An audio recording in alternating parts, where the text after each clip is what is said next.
Friends, welcome to my YouTube channel Sasi Creator. ఈ వీడియోలో నేను మీకు హ్యాపీయెస్ట్ మైండ్స్ IPO జీరోదాలో ఏ విధంగా అప్లై చేయాలి, అప్స్టాక్స్లో ఏ విధంగా అప్లై చేయాలో చూపిస్తాను అనమాట. దానికంటే ముందు మనం హ్యాపీయెస్ట్ మైండ్స్ IPO మీద ఒక వీడియో అనేది చేసాం. సో ఈ వీడియోలో ఆ బేసిక్ డీటెయిల్స్, ఆ కంపెనీ డీటెయిల్స్, ఆ కంపెనీ యొక్క మేనేజ్మెంట్ డీటెయిల్స్, అలాగే IPO బేసిక్ బిట్ డీటెయిల్స్, అలాగే ఏ డేట్ రిలీజ్ అవుతుంది, ఈచ్ అండ్ ఎవ్రీథింగ్ కూడా ఈ వీడియోలో అయితే డిస్కస్ చేస్తాం అనమాట. సో ఆ వీడియో ఒక లింక్ కింద డిస్క్రిప్షన్లో ఉంటుంది, అలాగే పైన ఐ బటన్లో కూడా ఉంటుంది. మీరు ఒకసారి ఆ వీడియో చూసినట్టయితే కనుక ఈ IPOలోకి మనం అప్లై చేయొచ్చా చేయకూడదా, ఈచ్ అండ్ ఎవ్రీథింగ్ కూడా ఆ వీడియోలో అనేది డిస్కస్ చేసాం. సో ఈ వీడియోలో మనం జీరోదాలో అలాగే అప్స్టాక్స్లో ఏ విధంగా మనం అప్లై చేయొచ్చో వీడియోలో చూద్దాం ఫ్రెండ్స్. సో అంతకన్నా ముందు ఏదైనా IPOకి మనం అప్లై చేసినప్పుడు ఆ IPO అనేది మనకి రావాలి అంటే ఆ షేర్స్ అనేవి మనకి అలాట్ అవ్వాలంటే కొన్ని ట్రిక్స్ ఉంటాయి అనమాట. ఆ ట్రిక్స్ కూడా వీడియోలో డిస్కస్ చేద్దాం. So let's start our video.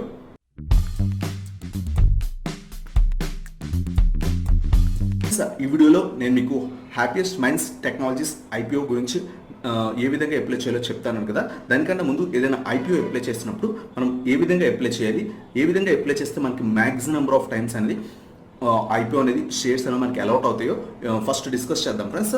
So first దానికంటే మెయిన్ థింగ్ బాగా తెలుసుకోవాల్సింది ఏంటంటే, మనం IPOకి అప్లై చేసినప్పుడు ఒక్క పాన్ కార్డ్తో ఒక అకౌంట్ నుంచి మాత్రమే అప్లై అనేది చేయాలన్నమాట. అంటే ఫర్ ఎగ్జాంపుల్ నా దగ్గర జీరోదా ఉంది, అప్స్టాక్స్ ఉంది, అలాగే ఏంజల్ బ్రోకింగ్, ఈ 3 కూడా నాకు సేమ్ పాన్ కార్డ్తో నాకు అకౌంట్స్ ఉన్నాయన్నమాట.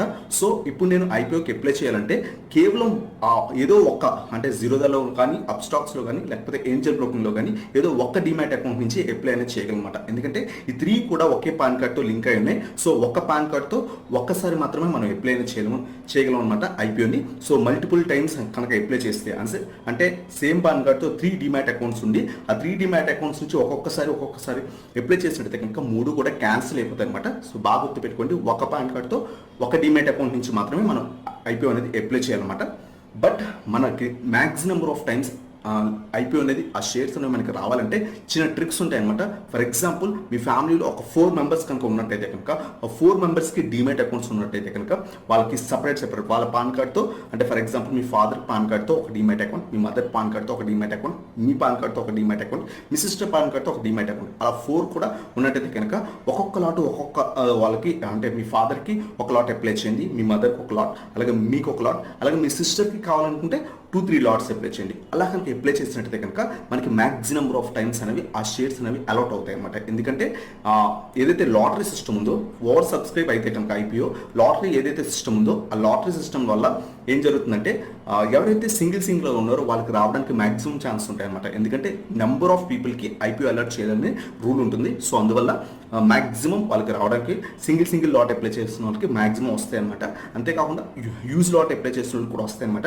అలా కాదు, బట్ సింగిల్ లాట్ అప్లై చేసినట్టే కనుక మ్యాక్సిమం ఛాన్స్ ఉంటుంది ఒకరికి కాకపోతే ఒకరికి రావడానికి. సో మీ ఫ్యామిలీలో 4 మెంబర్స్ ఉన్నట్టయితే కనుక 4 మెంబర్స్కి ఒక్కొక్క లాట్ కనుక అప్లై చేసి కావాలనుకుంటే మీ లాట్లో ఏదైతే మీ డిమాట్ అకౌంట్ నుంచి ఒక 4 లాట్స్ 5 లాట్స్ అనేది అప్లై అనేది చేసుకోండి. సో దట్ మీకు మ్యాక్సిమం నెంబర్ ఆఫ్ ఛాన్స్ అనేది మీకు వచ్చే ఛాన్స్ అనేది ఉంటుందన్నమాట. సో నేను కూడా అంతే, ఎప్పుడైనా IPOకి అప్లై చేసి IPO కనుక బాగా నచ్చినట్టయితే కనుక మా ఫ్యామిలీ మెంబర్స్ అందరికీ కూడా డిమాట్ అకౌంట్స్ ఉన్నాయి. సో వాళ్ళందరి నుంచి ఒక్కొక్క లాట్ అనేది అప్లై చేస్తాను అనమాట. నా పర్సనల్గా వచ్చేసరికి ఒక 3-4 లాట్స్ అనేది యాడ్ అనేది చేసుకుంటాను. సో ఆ విధంగా కనుక మనం అప్లై చేసినట్టయితే కనుక మ్యాక్సిమం నెంబర్ ఆఫ్ ఛాన్స్ ఉంటుందన్నమాట మనకి IPO అనేది మనకి రావడానికి, IPOలో షేర్స్ అనేవి మనకి రావడానికి. సో ఇది ట్రిక్ అనమాట. నెక్స్ట్ మనం ఇప్పుడు జీరోదాలో ఏ విధంగా అప్లై చేయాలి, అప్స్టాక్స్లో ఏ విధంగా అప్లై చేయాలో చూద్దాం ఫ్రెండ్స్. నేను ఇక్కడ UPI మెథడ్స్ చెప్పట్లేదు, అంటే UPI నుంచి మనం ట్రాన్స్ఫర్ చేస్తాం కదా అది చెప్పట్లేదు. ఎందుకంటే IPO అప్లై చేసినప్పుడు UPI ద్వారా కంట నెట్ బ్యాంకింగ్ ద్వారా చేస్తే చిన్న బెనిఫిట్ అనేది ఉంటుంది ఫ్రెండ్స్. ఒకవేళ IPO షేర్స్ కనుక మనకి అలాట్ కాకపోతే నెట్ బ్యాంకింగ్ నుంచి కనుక మనం చేసినట్టయితే కనుక మనకి వెంటనే ఆ అమౌంట్ అనేది రీఫండ్ అనేది అయిపోతుంది అనమాట. బట్ UPI మెథడ్ నుంచి చేసినట్టయితే కనుక 5 days 6 days అనేది టైం అనేది పడుతుంది. ఏదైతే మనకు షేర్స్ రాకపోతే ఆ అమౌంట్ అనేది రీఫండ్ మన బ్యాంక్లో కావడానికి టైం అనేది పడుతుంది అనమాట. అందువల్ల నేను ఎప్పుడు కూడా ఏదైనా IPOకి అప్లై చేసినప్పుడు నెట్ బ్యాంకింగ్ నుంచి చేస్తాను. సో నా అకౌంట్కి లింక్ అయిన ICICI నెట్ బ్యాంకింగ్ నుంచి నేను ఎప్పుడు కూడా చేస్తుంటాను అనమాట. అలాగే మా ఫ్యామిలీ మెంబర్స్కి వేరే అకౌంట్స్ ఉన్నాయి SBI అలాగా, వాళ్ళ దగ్గర నుంచి అవి కూడా చేస్తుంటాను అనమాట. సో ఆ విధంగా మనం యూపీఐ నుంచి కాకుండా నార్మల్గా నెట్ బ్యాంకింగ్ నుంచి చేస్తే మనకి అమౌంట్ అనేది ఒకవేళ షేర్స్ రాకపోతే రీఫండ్ అనేది త్వరగా అయిపోతుంది. అంతేకాకుండా మీరు కనుక యూపీఐ నుంచి ట్రాన్స్ఫర్ చేద్దాం అనుకుంటే కనుక మీరు భీమ్ యాప్ అని ఒకటి ఉంటుంది, BHIM భీమ్ యాప్ అని ఒకటి ఉంటుంది. అది కనుక యూజ్ చేసినట్టయితే కనుక అది ఈజీ ప్రాసెస్ అనమాట. కంపేర్ టు గూగుల్ పే అలాగే ఫోన్పే కాకుండా భీమ్ యాప్ యూజ్ చేయండి. సో దట్ వాళ్ళకి ఏంటంటే ఆ యాప్లో మనకి ఫండ్ అనేది ఏమవుతుందంటే మనం అప్లై చేస్తే ఆ ఫండ్ అనేది హోల్డింగ్లో ఉంటుంది. వన్స్ యాప్స్ షేర్స్ కనుక మనకు వచ్చినట్టయితే కనుక అది వాళ్ళకి వెళ్ళిపోతుంది, ఆ అమౌంట్ అనేది డిడక్ట్ అయ్యి వాళ్ళకి వెళ్ళిపోతుంది. లేదు అనుకుంటే మనకి ఆ అమౌంట్ అనేది రీఫండ్ అనేది అయిపోతుంది అనమాట. భీమ్ యాప్ అనేది మంచిది ఫ్రెండ్స్. సో లేదు అనుకుంటే మీరు నెట్ బ్యాంకింగ్ కనుక మీకు ఉన్నట్టయితే కనుక SBI అయితే SBI నెట్ బ్యాంకింగ్ కానీ, లేకపోతే ICICI అయితే ICICI, వేరే ఏదైనా నెట్ బ్యాంకింగ్ కనుక ఉన్నట్టయితే కనుక దాంట్లోంచి అప్లై చేసినట్టయితే కనుక మీకు IPO అనేది ఈజీగా వస్తాయి అన్నమాట. షేర్స్ వస్తే వాళ్ళకి అమౌంట్ అనేది కట్ అయిపోయి వెళ్ళిపోతుంది. లేదు ఒకవేళ మనకి షేర్స్ అలాట్ కాకపోతే కనుక ఆ అమౌంట్ అనేది రీఫండ్ అనేది అయిపోతుంది అనమాట. సో ఇప్పుడు మనం ఇంకా లేట్ చేయకుండా ఆ ప్రాసెస్ ఏంటో చూద్దాం. జీరోదాలో నెట్ బ్యాంకింగ్ నుంచి ఏ విధంగా అప్లై చేయాలి, అలాగే అప్స్టాక్స్లో నెట్ బ్యాంకింగ్ నుంచి ఏ విధంగా అప్లై చేయాలో ఇప్పుడు డీటెయిల్స్ చూద్దాం. ఫస్ట్ ఆఫ్ ఆల్ మనం జీరోదా నుంచి ఏ విధంగా అప్లై చేయాలో చూద్దాం ఫ్రెండ్స్. సో మనం నెట్ బ్యాంకింగ్ అనేది యూజ్ చేస్తున్నాం అనమాట. సో మీరు కావాలనుకుంటే యూపీఐ నుంచి చేస్తే కనుక భీమ్ యాప్ యూజ్ చేసి మీరు అప్లై అనేది చేయొచ్చు. లేదు అనుకుంటే నెట్ బ్యాంకింగ్ యూజ్ చేసి కూడా చేయొచ్చు. నేను ఇక్కడ ICICI నెట్ బ్యాంకింగ్ నుంచి చేస్తున్నాను. సో ఇక్కడ నేను జీరోదాకి లాగిన్ అయ్యనమాట. జీరోదాకి లాగిన్ అయిన తర్వాత మన నేమ్ ఏదైతే ఉంటుందో అక్కడ కనుక క్లిక్ చేసినట్టు కనుక ప్రొఫైల్లోకి వెళ్ళండి. ప్రొఫైల్లోకి వెళ్తే మీకు ఇక్కడ మీకు ఏదైతే DPI ID అనేది ఒకటి ఉంటుంది అనమాట. ఫర్ ఎగ్జాంపుల్ జీరోదా వచ్చేసరికి CDSL వాళ్ళది. సో CDSL అనేది ఎంటర్ చేయాలి. అలాగే DPID అనేది ఒకటి ఉంటుంది అనమాట. సో ఆ DPID అనేది మనం అక్కడ ఎంటర్ అనేది చేయాలన్నమాట. సో ఇక్కడ మీకు బ్లర్లో కనిపిస్తుంది, బట్ ఏంటంటే ఇక్కడ DPID ఉంటుంది. ఆ DPID అనేది మనకు యూజ్ అవుతుంది అనమాట. సో నేను ఇక్కడ ICICI నెట్ బ్యాంకింగ్లోకి వచ్చాను. నా యాప్లో ఏదైతే నెట్ బ్యాంకింగ్ దాంట్లోకి వచ్చాను. దాని తర్వాత ఇక్కడ చూడండి ఫ్రెండ్స్, ఇన్వెస్ట్మెంట్స్ అండ్ ఇన్సూరెన్స్ ఉంటుంది. దాంట్లోకి వెళ్ళిన తర్వాత ఇక్కడ ఇన్వెస్ట్ ఆన్లైన్ ఉంటుంది అనమాట. దాని మీద క్లిక్ చేస్తే మనకి ఇవన్నీ కూడా వస్తాయి. సో గోల్డ్ బాండ్ కానీ, మ్యూచువల్ ఫండ్స్ కానీ అన్నీ వస్తాయి. దాంట్లో ఇక్కడ మీకు ఆప్షన్ ఉంటుంది online IPO and rights issue అని. సో ఇన్వెస్ట్ నౌ అని దాని మీద క్లిక్ చేసినట్టయితే కనుక ఇక్కడ మన అకౌంట్ నెంబర్ అలాగే రిక్వెస్ట్ ఫర్ IPO నా రైట్స్ ఇష్యూ ఉంటుంది. మనం ఇక్కడ IPO అప్లై చేస్తున్నాం కాబట్టి IPO మీద క్లిక్ చేస్తాం. దాని తర్వాత ప్రొసీడ్ అని కొట్టండి. ప్రొసీడ్ అని కొడితే మనకి నెక్స్ట్ ప్లేస్కి వెళ్తుంది అనమాట. ఇక్కడ మన డీటెయిల్స్ అన్నీ ఉంటాయి అనమాట. మన అకౌంట్ డీటెయిల్స్ కానీ, మన అడ్రస్ కానీ, ఈచ్ అండ్ ఎవ్రీథింగ్ కూడా ఉంటుంది. పాన్ కార్డ్ అవన్నీ కూడా ఉంటాయి. కింద ఐ యాక్సెప్ట్ అని ఉంటుంది. టర్మ్స్ అండ్ యాక్సెప్ట్ చేయాలన్నమాట. యాక్సెప్ట్ చేసి కింద సబ్మిట్ ఉంటుంది. ఆ సబ్మిట్ మీద క్లిక్ చేయండి. అలా క్లిక్ చేస్తే మళ్ళీ కూడా కన్ఫర్మేషన్ అడుగుతుంది. ఆ కన్ఫర్మేషన్ ఓకే అయితే కనుక మీకు డీటెయిల్స్ అన్ని ఓకే అయితే కనుక ప్రొసీడ్ అని కొడితే మీకు ఒక న్యూ ట్యాబ్ అనేది ఓపెన్ అవుతుంది. ఆ ట్యాబ్లో ఇప్పుడు ప్రస్తుతం నడుస్తున్న IPOస్ లిస్ట్ అంతా కూడా ఉంటుంది. ప్రస్తుతం ఇప్పుడు హ్యాపీయెస్ట్ మైండ్స్ టెక్నాలజీస్ IPO మాత్రమే నడుస్తుంది కాబట్టి ఆ IPO అనేది ఇక్కడ ఉందన్నమాట. ఇక్కడ చూడండి క్వాంటిటీ వచ్చేసరికి మినిమం 90 అని ఇచ్చారు. ప్రైస్ బిడ్ రేషియో వచ్చేసరికి 165 నుంచి 166 అనమాట. మల్టిపుల్ క్వాంటిటీస్ వచ్చేసరికి 90. మీరు కావాలనుకుంటే 90 అప్లై చేయొచ్చు. లేదు 2 లాట్స్ అప్లై చేద్దామంటే 180, లేదా 273 లాట్స్ అంటే అలా డబల్ చేసుకుంటూ వెళ్దాం అనమాట. సో మ్యాక్సిమం వాల్యూ వచ్చేసరికి 2 lakhs కంటే ఎక్కువ అనేది మనం అప్లై అనేది చేయలేమంట. సో రీటైల్ ఇన్వెస్టర్స్కి కేవలం 2 lakhs అనమాట. సో స్టార్ట్ డేట్ వచ్చేసరికి ఈ అప్లై స్టార్టింగ్ వచ్చేసరికి 7 సెప్టెంబర్ ఈ రోజు నుంచి స్టార్ట్ అయింది. అలాగే 9 సెప్టెంబర్కు అంటే ఎల్లుండి దాకా ఈ IPO అనేది ఉందన్నమాట. సో బాగా గుర్తు పెట్టుకోండి, IPO అప్లై చేసినప్పుడు మార్నింగ్ 10 o'clock నుంచి ఈవినింగ్ 5 o'clock దాకా మనం అప్లై అనేది చేయొచ్చు అనమాట. ఆ తర్వాత అనేది వర్క్ అవ్వదు. సో బాగా గుర్తు పెట్టుకోండి. ఓకే అని క్లిక్ చేయండి, గో క్లిక్ చేయండి. నేను రికార్డింగ్ వచ్చేసరికి నైట్ పూట చేస్తాను. దట్స్ వై మీకు ఇది నేను సబ్మిట్ అనేది చేయలేకపోవచ్చు, లేదా సబ్మిట్ కావాలనుకుంటే చేద్దాము అయితే అయింది, లేదు అనుకుంటే రేపు మార్నింగ్ అనేది నేను చేస్తాను అనమాట. సో ఇక్కడ చూడండి అకౌంట్ డీటెయిల్స్ అన్నీ కూడా ఉంటాయి అనమాట. ఆ తర్వాత ఇక్కడ డిపాజిటరీ ఉంటుంది. డిపాజిటరీలో ఇక్కడ మీకు NSDL CDSL ఉంటుంది. మీరు చెక్ చేసుకోవచ్చు అనమాట. NSDL మీది CDSL అని. సో నార్మల్గా మీరు కావాలనుకుంటే జీరోదా CDSL NSDL అని కనుక చెక్ చేసినట్టయితే కనుక మనకి ఇక్కడ కనిపిస్తుంది జీరోదా వాళ్ళది వచ్చేసరికి CDSL డిపాజిటరీ అనమాట. సో మనం ఏం చేస్తామంటే CDSL మీద డిపాజిట్ దగ్గర CDSL క్లిక్ చేస్తాం. CDSL క్లిక్ చేయగానే ఏదైతే DPID ఉందో అది బ్లాక్ అయిపోతుంది. జీరోదా వాళ్ళకి DP అకౌంట్ ఉంటుంది. ఇది ఒక 16 digit నెంబర్ ఉంటుంది అనమాట. నేను ఇందాక చెప్పాను కదా, మన ప్రొఫైల్లోకి వెళ్ళినట్టయితే కనుక ఇక్కడ మనకి DPIDs అని కనిపిస్తే అక్కడ మన నెంబర్ అనేది ఉంటుంది. ఆ నెంబర్ అనేది మనం కాపీ చేయాలన్నమాట. కాపీ చేసి ఇక్కడికి వచ్చి ఆ నెంబర్ అనేది పేస్ట్ అనేది చేయాలి. ఏం చేయాలంటే డిపాజిట్ దగ్గర సిడిఎస్ఎల్ అని పెట్టాలి. డిపిఐడి ఏమో బ్లాక్ అవుతుంది అనమాట సిడిఎస్ఎల్ అని పెట్టగానే. సో డిపి అకౌంట్ నెంబర్ వచ్చేసరికి 16 డిజిట్ మన DPI account number DP name ఉంటుంది. సో మీ పాన్ కార్డులో ఏదైతే నెంబర్ ఉందో, మీ ఏదైతే అకౌంట్ జీరోదాలో నేమ్ ఏదైతే ఉందో ఎగ్జాక్ట్గా ఆ నేమే ఎంటర్ అవ్వడం చేయాలన్నమాట. అలా ఎంటర్ చేసిన తర్వాత పేమెంట్ మెథడ్ వచ్చేసరికి ఫుల్ అని ఉంటుంది ఆటోమేటిక్గా. అవన్నీ ఉంటే ఆ తర్వాత కింద ఈమెయిల్ ఐడి అలాగే ఫోన్ నెంబర్ అవన్నీ కూడా ఉంటాయి. అవన్నీ కూడా మీరు ఆటోమేటిక్గా ఉంటాయి అనమాట. అవన్నీ ఒకసారి చెక్ చేసుకోండి. తర్వాత ఇక్కడ మనకి క్వాంటిటీ ఉంటుంది. సో మనకి ఇందాక చూడండి ఫ్రెండ్స్, మనం ఏదైతే ఈ ఐపీఓ ఉందో ఐపీఓ వచ్చేసరికి లాట్ సైజ్ వచ్చేసరికి 1 లాట్కి 90 షేర్స్ అనేవి ఉంటాయి అనమాట. అలాగే ఐపీఓ ప్రైస్ వచ్చేసరికి 165 నుంచి 166. సో మనం అప్లై చేసినప్పుడు కూడా క్వాంటిటీ వచ్చేసరికి ఎప్పుడు కూడా లాట్ సైజ్ 1 లాట్ కనుక మీకు తీసుకున్నట్టయితే కనుక షేర్స్ అనేవి ఎంటర్ చేయాలి. అంటే 90 షేర్స్, 1 లాట్ ఇక్కడ వచ్చేసరికి 90 షేర్స్ కాబట్టి 90 అనేది ఎంటర్ చేస్తాం. లేదు మీరు 2 లాట్స్ అప్లై చేద్దాం అనుకుంటే 180 షేర్స్ అనేవి ఎంటర్ చేయాలి. సో ఆ విధంగా మనం ఎంట్రీ అనేది చేద్దాం. సో ఎప్పుడు కూడా నేను సింగిల్ లాట్ మాత్రమే వేస్తాను, ఎందుకంటే నేను 5 డిమాట్ అకౌంట్స్ అరౌండ్ ఉన్నాయన్నమాట.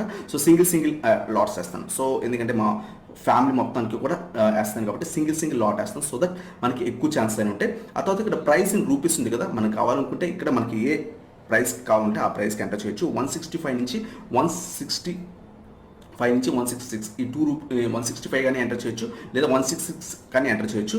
లేదు అనుకుంటే ఇక్కడ కట్ ఆఫ్ ప్రైస్ ఉంటుంది. ఎప్పుడు కూడా ఎప్పుడైనా ఐపీఓ అప్లై చేస్తున్నప్పుడు కట్ ఆఫ్ ప్రైస్ కనుక అప్లై చేస్తుంటే కనుక ఆటోమేటిక్గా ఆ 166 ఏదైతే మ్యాక్స్ ప్రైస్ ఉంటుందో, సో ఇక్కడ 165 కన్నా 166 పెద్దది కదా, అది కట్ ఆఫ్ ప్రైస్ అంటారు. ఆ ప్రైస్ కనుక మనం అప్లై చేస్తుంటే కనుక మాక్సిమం వచ్చే ఛాన్స్ అనేవి ఎక్కువ ఉంటాయి అనమాట.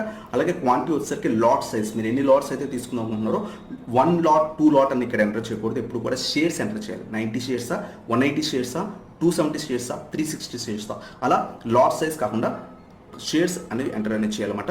తర్వాత ఇక్కడ చూడండి హైయెస్ట్ బిడ్ వాల్యూ, ఇక్కడ మీకు 90 షేర్స్ అంటే ఒక లాట్ అప్లై చేస్తే అరౌండ్ 14,940 రూపీస్ అనేది అవుతుంది అనమాట. ఆ తర్వాత కింద సబ్మిట్ అని ఉంటుంది. ఆ సబ్మిట్ అని నొక్కండి. ఒకసారి చెక్ చేసుకోండి నేమ్ అకౌంట్ డీటెయిల్స్ అన్ని కూడా ఒకటేనా, సేమా కదా. ఆ తర్వాత డిపాజిట్ వచ్చేసరికి సిడిఎస్ఎల్, అలాగే డిపి అకౌంట్ వచ్చేసరికి మీ అకౌంట్ డిపి అకౌంట్ నెంబర్ ఉంటుంది 16 డిజిట్స్, అది ఎంటర్ చేయాలి. ఆ తర్వాత డిపి నేమ్ వచ్చేసరికి మీ ఫుల్ నేమ్ ఉంటుంది, అది ఎంటర్ చేయాలి. ఆ తర్వాత మిగతా అంతా కూడా సేమ్. అక్కడ తర్వాత ఇక్కడ కట్ ఆఫ్ ప్రైస్ క్వాంటిటీ ఉంటాయి కదా, ఆ క్వాంటిటీ దగ్గర లాట్ సైజ్ వచ్చేసరికి మీరు ఎన్ని నెంబర్ ఆఫ్ షేర్స్, ఎన్ని లాట్స్ అప్లై చేద్దాం అనుకుంటున్నారో అన్ని లాట్స్ అనేది ఇక్కడ ఎంటర్ చేయాలన్నమాట. ఫర్ ఎగ్జాంపుల్ మీరు 1 లాట్ అప్లై చేద్దాం అనుకుంటే ఈ ఐపీఓకి 90 షేర్స్ అనేది 1 లాట్. సో 90 షేర్స్ అనేది ఎంటర్ చేయాలన్నమాట. ఇక్కడ చూసుకొని 90 షేర్స్ అనేది ఒక లాట్ కాబట్టి 90 షేర్స్ ఎంటర్ చేయాలి. లేదు మీరు 2 లాట్స్ అప్లై చేద్దాం అనుకుంటే ఇక్కడ 180 అనేది ఎంటర్ చేయాలి. ఆ తర్వాత కావాలనుకుంటే ఇక్కడ మీరు 165 ప్లేస్ చేసుకోవచ్చు, లేదా 166 ప్లేస్ చేసుకోవచ్చు. బట్ కట్ ఆఫ్ ప్రైస్ పెట్టడం వల్ల మీకు మాక్సిమం ఉంటుందన్నమాట ఛాన్స్ రావడానికి. ఆ తర్వాత కింద వచ్చేసరికి మీకు ఎంత అమౌంట్ పడుతుందో అంత అమౌంట్ అనేది ఇక్కడ ఉంటుంది. సో ఆ అమౌంట్ మీ నెట్ ఏదైతే మీ బ్యాంక్ అకౌంట్ నుంచి నెట్ బ్యాంకింగ్లో అప్లై చేస్తున్నారో ఆ బ్యాంక్ అకౌంట్లో అంత అమౌంట్ ఉన్నట్టయితే కనుక కింద సబ్మిట్ నొక్కితే కనుక ఆటోమేటిక్గా మనకి ఒకసారి మళ్ళీ కూడా కన్ఫర్మ్ చేయండి అని అడుగుతుంది. సో ఆ డీటెయిల్స్ అన్ని కూడా కన్ఫర్మ్ చేసిన తర్వాత కింద యాక్సెప్ట్ టర్మ్స్ అండ్ కండిషన్స్ ఉంటుంది, అది యాక్సెప్ట్ చేసి కింద కన్ఫర్మ్ చేయండి ఫ్రెండ్స్. అలా కన్ఫర్మ్ చేస్తే అయిపోతుంది. అలాగే మీరు ఇక్కడ సైడ్కి చూడండి ఫ్రెండ్స్, ఇమేజ్ ఉంటుంది. అప్స్టాక్స్లో కూడా సేమ్ ఉంటుంది అనమాట. అప్స్టాక్స్ వాడు కూడా సిడిఎస్ఎల్ ఉంటుంది. ఆ సిడిఎస్ఎల్ ఎంటర్ చేయండి. ఆ సిడిఎస్ఎల్ నెంబర్ ఉంటుంది. ఆ సిడిఎస్ఎల్లో సేమ్ డిమాట్ అకౌంట్ నెంబర్ ఉంటుంది అనమాట, డిపిఐడి ఉంటుంది. ఆ ఐడి అనేది ఇక్కడ ఎంటర్ చేయాలి. సేమ్ ప్రాసెస్ సేమ్ అనమాట. సో జీరోదా అయినా అప్స్టాక్స్ అయినా ఆ డిమాట్ అకౌంట్ నెంబర్ ఎంటర్ చేయండి. ఆ తర్వాత ఆ నేమ్ ఎంటర్ చేయండి. సేమ్ మిగతా ప్రాసెస్ అంతా కూడా సేమ్ అనమాట. దాని తర్వాత క్లిక్ అనేది చేయండి, సబ్మిట్ అని వస్తుంది. ఇక్కడ మీకు కన్ఫర్మేషన్ అడుగుతుంది. ఇక్కడ టర్మ్స్ అండ్ కండిషన్స్ క్లిక్ చేసి కన్ఫర్మ్ నొక్కండి. Your right IPO issue transaction request is successful placed, your transaction number అనేది వస్తుంది అనమాట. దాన్ని ఓకే క్లిక్ చేస్తే మన ప్రాసెస్ అనేది అయిపోతుంది అనమాట. అలా ప్రాసెస్ అయిపోయిన తర్వాత ఇక్కడ మీకు డీటెయిల్స్ అనేవి వస్తాయి చూడండి. సో ఆ డీటెయిల్స్ అన్ని కూడా ఇక్కడ మీకు వస్తాయి. సో ఎంత అమౌంట్ కట్ అయింది ఈచ్ అండ్ ఎవ్రీథింగ్. సో ఏదైతే ఈ అమౌంట్ ఉందో 14,940 అని ఉందో ఆ 14,940 వచ్చేసరికి మన అకౌంట్లోంచి హోల్డింగ్లోకి వెళ్ళిపోతుంది. దాన్ని మనం ఏం కూడా బ్లాక్లోకి వెళ్తుంది అనమాట. సో ఆ అమౌంట్ అనేది మనం యూజ్ చేసుకోలేం ఈ ఐపీఓ వచ్చేదాకా కూడా. సో కావాలనుకుంటే మీరు ఇది మళ్ళీ కూడా డిలీట్ అనేది చేసుకోవచ్చు, లేదు అనుకుంటే అలాగే ఉంచేసుకోవచ్చు అనమాట. సో ఇది ఫ్రెండ్స్ ఐపీఓ అప్లై చేసే ప్రాసెస్. మీరు జీరోదా కావాలంటే జీరోదా నుంచి అప్లై చేయొచ్చు, లేదు అప్స్టాక్స్ కావాలంటే చెప్పాను కదా అప్స్టాక్స్ యొక్క అకౌంట్ ఉంటుంది. ఆ డిపిఐడి ఎంటర్ చేసి ఆ అకౌంట్ నెంబర్ ఉంటుంది, డిపి అకౌంట్ నెంబర్. ఆ అకౌంట్ నెంబర్ అనేది 16 డిజిట్స్ ఉంటుంది. ఆ అకౌంట్ నెంబర్ అనేది ఎంటర్ చేసి సేమ్ ప్రాసెస్ అంతా ఫాలో అవ్వండి. ఎప్పుడు కూడా ఐపీఓ అప్లై చేసినప్పుడు మనం నెట్ బ్యాంకింగ్ చేస్తే కొంచెం సేఫ్ అనమాట, వచ్చే ఛాన్సెస్ కూడా ఎక్కువ ఉంటాయి. అంతేకాకుండా ఏదైతే ఒకవేళ షేర్స్ రాకపోతే మనకి అమౌంట్ అనేది వెంటనే వచ్చేస్తుంది. సో మీరు చూసారు కదా జీరోదా నుంచి అలాగే అప్స్టాక్స్ నుంచి ప్రాసెస్ రెండింటికి సేమ్ నెట్ బ్యాంకింగ్ నుంచి అప్లై చేసినట్టయితే కనుక. సో ఈ విధంగా కనుక మీరు అప్లై చేసినట్టయితే కనుక మీకు ఐపీఓ వచ్చే ఛాన్స్ అనేవి ఎక్కువ ఉంటాయి. ముందే చెప్పాను కదా ఫ్రెండ్స్, ఒక పాన్ కార్డ్ నుంచి మీరు ఒకసారి మాత్రమే అప్లై చేయగలరు ఐపీఓకి. మీరు మల్టిపుల్ టైమ్స్ కనుక అప్లై చేసి ఉంటే కనుక, అంటే జిరోదాలో ఒకసారి, ఏంజల్ బ్రోకింగ్లో ఒకసారి, అప్స్టాక్స్లో ఒకసారి కనుక అప్లై చేస్తున్నట్టయితే సేమ్ పాన్ కార్డ్ లింక్ ఉన్న డిమాట్ నుంచి అకౌంట్ నుంచి అప్లై చేస్తుంటే కనుక అన్నీ కూడా క్యాన్సిల్ అనేవి అయిపోతాయి అనమాట. సో ఎప్పుడు కూడా మీరు ఏం చేస్తారంటే ఒక పాన్ కార్డ్ నుంచి ఒక్కసారి మాత్రం ఐపీఓ అప్లై చేయండి. మీకు లాట్ సైజ్ అనేది కావాలనుకుంటే up to maximum lot size పెంచుకోవచ్చు. లాట్ సైజ్ ఎంత ఉంటుందంటే లాట్ సైజ్ మీరు అప్రాక్సిమేట్లీ 13 లాట్స్ దాకా కూడా మీరు అప్లై అనేది చేయొచ్చు అనమాట. సో 13 లాట్స్ దాకా కూడా మీరు అప్లై అనేది చేయొచ్చు. సో ఈ ఐపీఓకి ఏదైతే హ్యాపీయెస్ట్ మైండ్స్ ఐపీఓ ఉందో దానికి 13 లాట్స్ దాకా అరౌండ్ 1,94,000 అరౌండ్ దాకా మనం అప్లై అనేది చేయొచ్చు అనమాట. అలాగే మీరు కావాలనుకుంటే మీ ఫ్యామిలీ మెంబర్స్కి డిమాట్ అకౌంట్ ఉంటే కనుక సింగిల్ లాట్ ఎవరి దాంట్లో కూడా వేస్తే మీకు వచ్చే ఛాన్స్ అనేవి మ్యాక్సిమైజ్ అవుతాయి. సో ఇది ఫ్రెండ్స్ ఈ వీడియో కనుక మీకు నచ్చినట్టయితే లైక్ చేయండి. అలాగే మన ఛానల్ కొత్తగా వచ్చినట్టయితే సబ్స్క్రైబ్ చేయండి అండ్ బెల్ ఐకాన్ ప్రెస్ చేయండి. So that latest video updates అని మీకు వస్తాయి అనమాట. Thank you so much for watching. Have a nice day.